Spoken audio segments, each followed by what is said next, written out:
Hello Internet, welcome back to our fire series. In the last episode we cleared some buildings, we put some solar panels on our vehicle, dealt with some monster evolutions like shockers and whatnot. And I think we kind of want to check out at least this area and see if there's a lab here. I would like to go around a little bit just to see what we do have around us.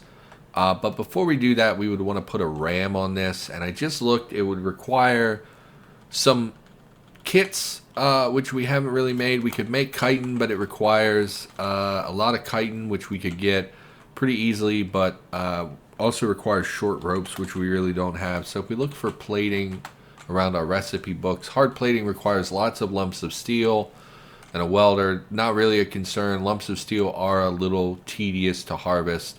Steel plating, same thing, just less durable. Spiked plating requires steel plating or lumps of steel.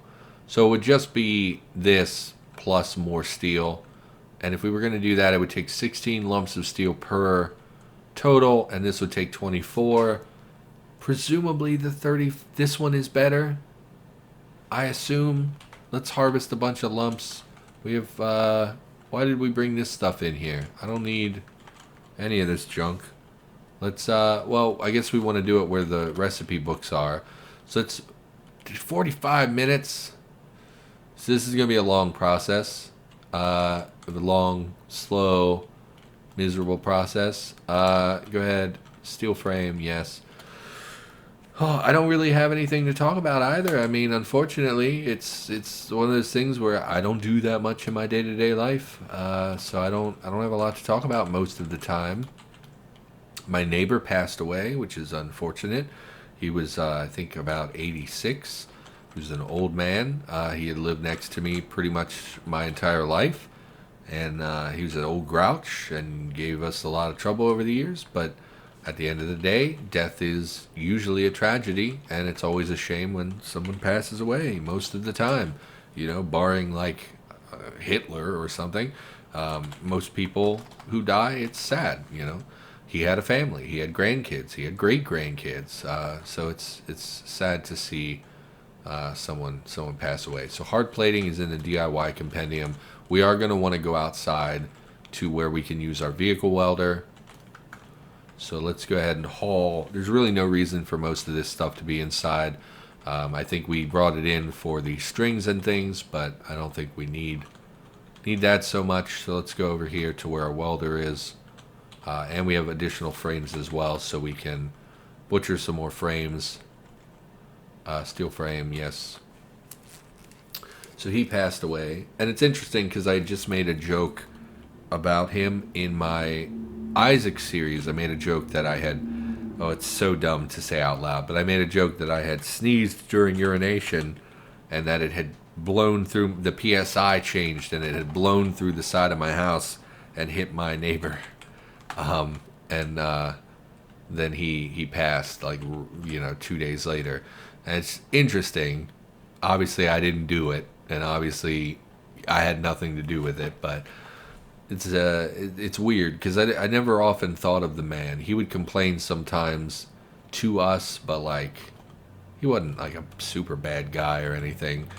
And now he's gone, and it's like all I can think about is his family. You know, you think about the people you left behind, and it's sad, and what are you gonna do? So he was like 86, and he still has, his wife is there, but she can't live on her own because she's also very sick very often, and so their family's been staying with them, and I think that they're just it's sad, you know. I don't ever want to be 86. I kind of hope that I die before then, frankly.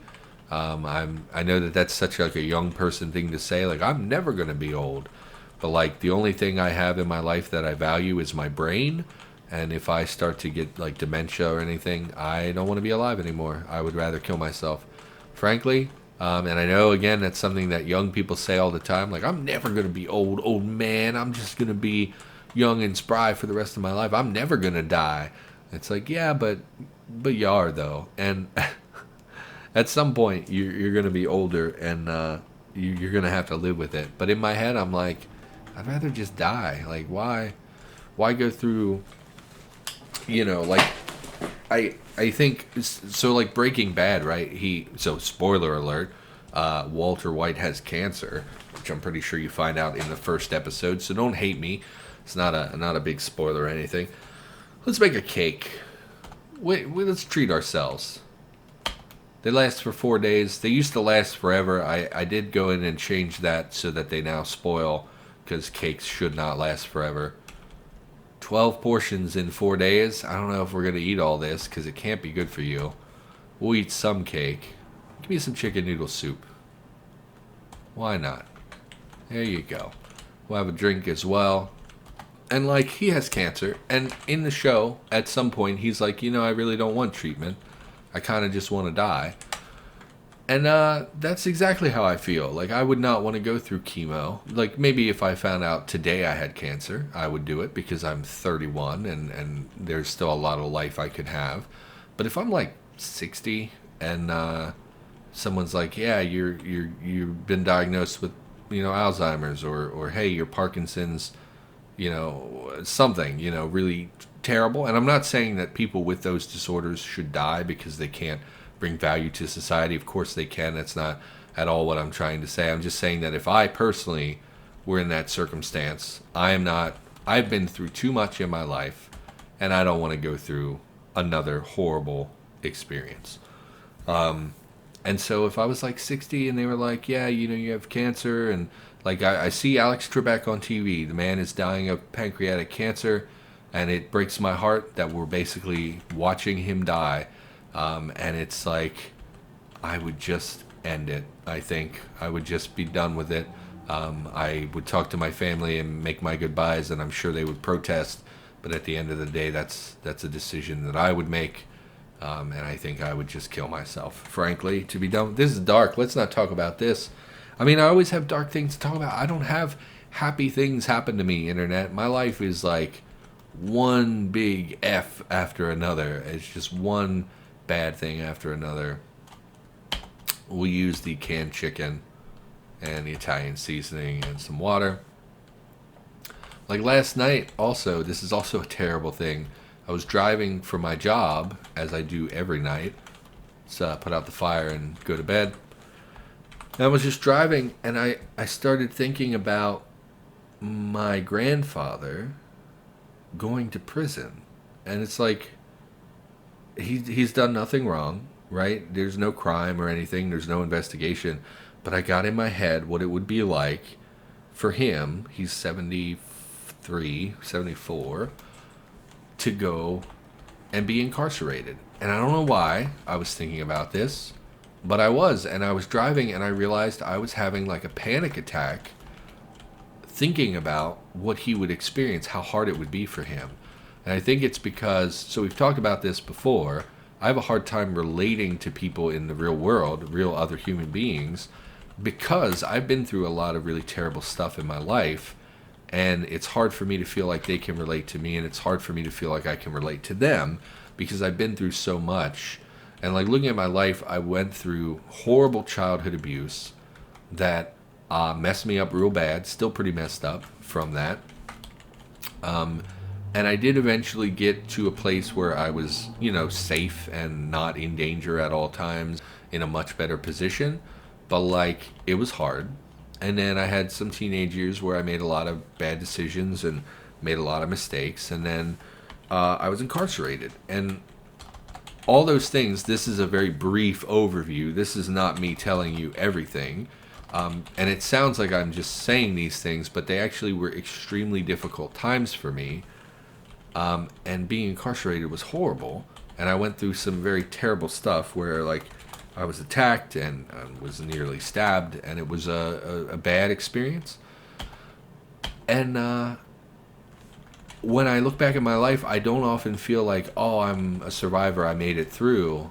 But that's exactly what it is. Like, I have survived things that they're bad, they're rough. And a lesser man would have broken and been defeated, but I was not. I held true to myself and I survived. And so I'm very much a survivor. No matter what I feel or how things go, I've survived a lot. And I just got in my head like, other people would not have handled it as gracefully and as well as I did. Even though I have problems, I came through it largely okay. You know, I survived it. I'm a survivor. And something about, I guess that was in my head, and I thought about what it would be like for someone else to go through what I went through. Like, for some reason, it was my grandfather that I was thinking of. And I just felt like so scared for him and so like upset that he would have to go through something so horrible, and I wouldn't know how to support him and help him through that. And that's what I imagine the people in my life felt like when I was going through those things, you know. When I was when I was almost stabbed, I had no one to talk to about it. I had no one that I could safely express myself to. And so I wrote letters home and said, hey, this thing happened to me. And all it did, I'm sure, was terrify my family, because they were in no position to help me, and they had no way of knowing what to do or if there was anything they could do. And it's like, that's super scary. I can't imagine what that felt like to be them. And, oh, definitely hit the Migo. There's a boulder in the way, so we can't really hit the Migo. So let's realign here, because I definitely want to murder you fools. Okay, speed up. Kill him. Okay, looks like we got one. Zombie Necromancer. Man, we're seeing a lot of these higher tier evolutions. I feel like Zombie Necromancers shouldn't be here yet. Although we saw the Master, those are also pretty high tier evolutions. I feel like I might be hitting boulders as well while we're doing this, but really would like to just remove the Migo from existence. Yeah, so that Zombie Master is concerning. If we ever plan to come over here, we should definitely kill it. Do we need... We don't really need to kill it, though. We're not wielding anything. Definitely should be wielding something. Smash. Deal with the zombie dog. Do we even want to deal with it? I don't think we do. It's just houses and stuff. Yeah, I don't really think it's worth it to clear out the Zombie Master. I don't think Masters upgrade. I think Masters resurrect. Or I'm sorry, we saw a Necromancer. I think the Necromancers upgrade. No, God. Okay, the Necromancers, I believe, revive downed zombies, but Masters upgrade them into higher forms. So Masters are obviously much scarier. Necromancers are just annoying. Like, it's not like... a zombie necromancer is not going to ruin our day. If we can kill it instead of the enemies around it, it will just die and it won't be a big deal. Rattlesnake, come here. You're going to poison me? I don't really care. Butcher. Full butcher. Really? It's a snake. Oh, it's a giant.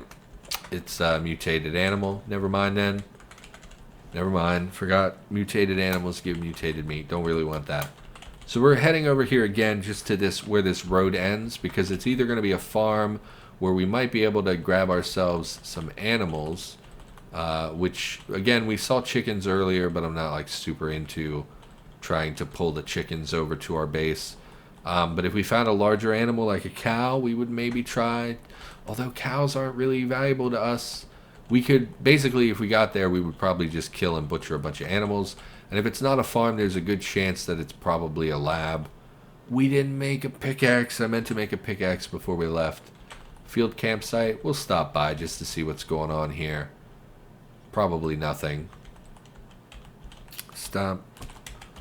Yeah, and I realized I was having a panic attack while I was driving, just thinking about what he would have experienced and how scary it was. Like, because basically when it's me, when I think about life and I think about the situations I've been in, like my childhood abuse, my instinct is to blame myself. My instinct is to be like, well, I'm a bad person and I probably deserved it. I was a bad kid, whatever. Definitely take the tourist table for butchering reasons. What do you got going on? Motorbike, I don't really care. Also should have checked our fuel levels before we left. We have plenty of fuel. Not really.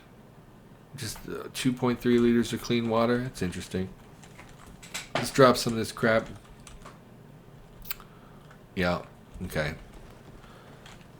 And we're going to head back out. We never did pick up... We probably did pick up binoculars somewhere and I dropped them and forgot about it. I think we did, but we don't have them on us, so it doesn't really, it's not going to help us. So how close? It's a prison. There's nothing valuable in a prison at all.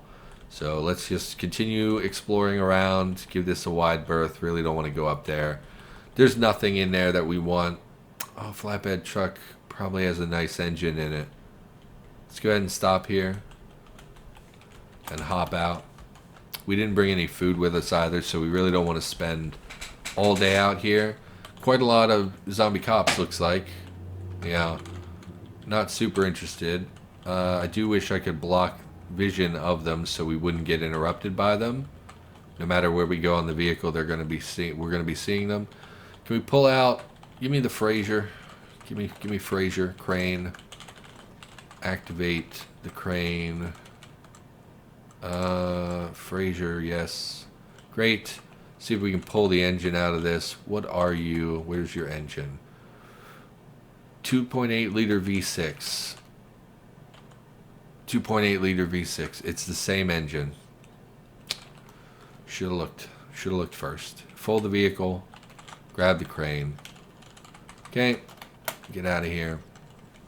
So when it's me, I blame myself, right? When I look at my life, I'm like, well, you know, you went to jail because you made bad decisions and you hurt people and you deserved everything that you got. It's like, that's actually not true. Like, you know, you feel that way because that's the knee-jerk reaction, but you're still a human being. You know, that doesn't mean just because you committed a crime. This is something that people don't seem to understand, is that just because you commit a crime or do something wrong, you don't deserve to be treated like a subhuman piece of trash. I know that that's like contrary to the average person's belief. Like, it seems like every time someone goes to jail and it's public, I go online and I hear hundreds of people being like, that guy should die in a fire. And it's like, well, should he? Or should he be treated humanely like a human being and then be forced to pay for his crime? You know, because that's what justice is. You know, it's not about hurting someone. It's about making them accountable by paying for what they've done. And I think that that's something that a lot of people don't seem to grasp. They seem to be hateful and angry. And so just because I committed a crime, just because I was incarcerated, it doesn't mean I deserve to be almost stabbed, you know? It doesn't matter what you did. That's not something that anyone should be exposed to. And so when it's someone else and I put someone else in that position mentally, I can think about it much more rationally. So like when I was thinking about my grandfather, even if he had done something to merit going to prison, he should not be treated that way, and I would be heartbroken if that's what he had to go through. And so when it's someone else, it's a lot easier to have that kind of recognition. When it's yourself, it's really easy to blame yourself and be mad at yourself. I think we're just going to murder these chickens. I don't think there's any way for us to pick them up. It's a dirt floor. Yeah, I was trying to pick up the animal. Can we mount them the way we mount a mech? No vehicles to control? That's a bummer. So guess what, chicken? I'm going to bonk you. And you're going to explode. You're very hard to hit. He's dead. Butcher chicken. It's too dark. Let's bring your carcass outside so all the other chickens know what's coming for them. Go ahead and butcher. Full butcher. See, I can full butcher. Well, it was a giant rattlesnake. Scrap. All we got from full butchering was scraps of meat and butchery refuse? Why? Why? It's a chicken. You know how much meat is on a chicken? You know how many pounds of meat? I mean, not a lot, but there is meat on chickens. It wasn't a chick, was it? These are full-grown chickens. Maybe the Warhammer deals too much damage. Let's go to our gun. This will also let us kill them more efficiently because we can guarantee hitting them. Let's try to avoid a critical. 27. So it is less damage. Are you still pulped? You are. So why chickens? Why? There's no chicken eggs here. And they can't really be butchered for meat. What is the point? Why can't they butcher for meat? That's silly that they give scraps of meat. That's really annoying. I don't feel that that's correct at all. Sure, we'll take some blueberries. It's not like we're going to be coming back out here. Whatever, go ahead and eat some blueberries to sate your hunger. Okay. That annoys me a lot. I don't know why the chickens are not actually giving us meat. We are going to go back to our base, just so you know we're not like heading out. We see a dog. I'd really rather not murder a dog. Where's the dog? It's probably going to run away from us. I don't know where it went. Do we want to go in the woods and try to find it? It would be meat that we could throw in our freezer, but like, I feel bad about it. Hey, doggo. Sorry, buddy. Labrador mutt. You thrash it. Okay. Full butcher. Sorry, pupper. This used to give a debuff. Does not give a debuff anymore. 14 chunks of meat. I'm not gonna take the organ meats or anything. 14 chunks of meat is a lot of calories though, so I don't think, you know, it is what it is. Had to happen. It was him or me. He came right at me. You saw it. You saw it happen. Go ahead and turn on the freezer. It'll take a little while for that to freeze, but that should be fine. So now we have food if we need to stay out for more than one day. Plus, again, it's summertime, so we can harvest for a lot of fruit and things. I saw another pupper, but I lost sight of him. I'm just going to continue driving along at a nice, reasonable pace here. You hear, your driving is increased to level 2. Fantastic. It's a lot easier to think about things when it's someone else in that position. So like one of the things they told me to do in therapy is when I'm feeling really down on myself and I'm depressed and I'm blaming myself for things, one of the things to do is like, so with my childhood, right, I hold on to a lot of guilt where I feel like it's my fault that I was abused. I feel like I was a bad kid, so I deserved it. And what they often have told people, those are turrets. This is it's a missile silo. I haven't seen one of those in ages. We don't want to be here because they can and will shoot us from very far away. We also don't really want to go up to the mass grave. How many of you are turrets and how many are searchlights? 2 searchlights, 2 turrets. Missile silo. I have not been in one of those in a very long time. I don't think Smoker Zombie. Yeah, the mass grave is absolutely packed with enemies. What is this? What are these? Spotlights. Oh, that's interesting. So you could kind of sneak up without them seeing you, I guess. But the spotlights will illuminate the area, presumably at night, so you can't just easily get to sneak in past the turrets. Interesting. A lot of ants here. Unfortunately, ants now give mutant meat, so they're not really relevant to us. There's really nothing out here, huh? I mean, we at this point have come so far, but we didn't bring a pickaxe, so what do we...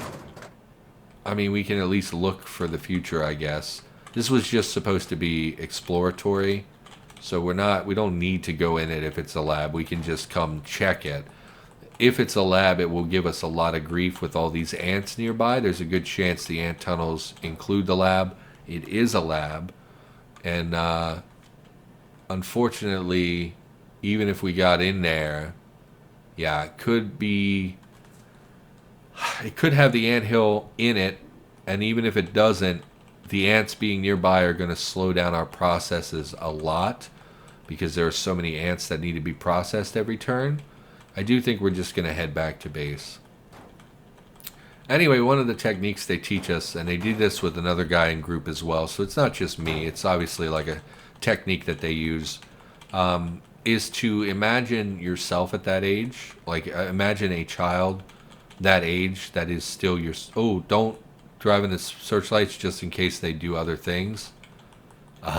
Then just light you up. I don't want to end up getting missile launched or something. Is to imagine a child that is yourself at that age and what you would tell them.